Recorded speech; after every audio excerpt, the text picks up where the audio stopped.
কৈলাস পর্বতে এমন কি রহস্য লুকিয়ে আছে যেখানে আজ পর্যন্ত কেউ উঠতেই পারলো না।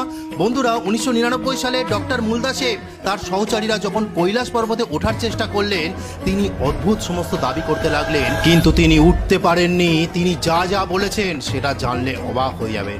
প্রথমে তিনি বলেন যে এখানে সময় সঠিকভাবে চলে না, সময় অতি দ্রুতভাবে চলে।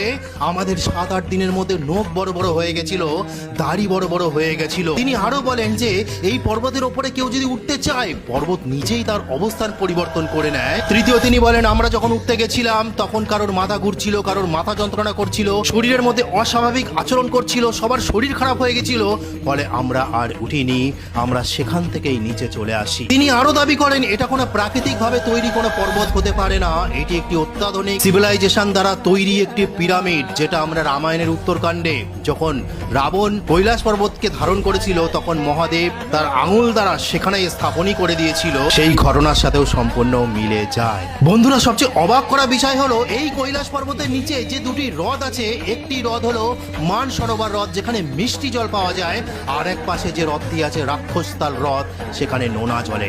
বৈজ্ঞানিকরা অনেক পরীক্ষা করেছেন এবং নোনা জল যে বাষ্পীভূত হয়ে ওখানে তৈরি হয়েছে সেটা তো তারা বুঝতে পেরেছেন, কিন্তু পৃথিবীর সর্বোচ্চ মিষ্টি জলের মধ্যে সেই একটি মিষ্টি জলের হ্রদ কোথা থেকে এসেছে, কিভাবে সেখানে স্থাপন হয়েছে, সেটা বিজ্ঞান আজও জানে না, আধুনিক বিজ্ঞানের ভাবনার বাইরে। বন্ধুরা, আমাদের বিষ্ণু পুরাণ সহ শ্রীমদ্ ভাগবত মহাপুরাণে উল্লেখ আছে যে এই যে মেরু পর্বত যে পৃথিবীর কেন্দ্রবিন্দু, সেখানেই মহাদেবের বাসস্থান। এ তো আপনারা শুনলেন বৈজ্ঞানিক এবং গবেষণাগাররা যেটা পেয়েছেন প্রত্যক্ষভাবে পরীক্ষা করে, সেটা আপনাদের বললাম। এছাড়াও এর পেছনে যে আধ্যাত্মিক কাহিনী লুকিয়ে আছে সেটা আমি ধীরে ধীরে বলবো।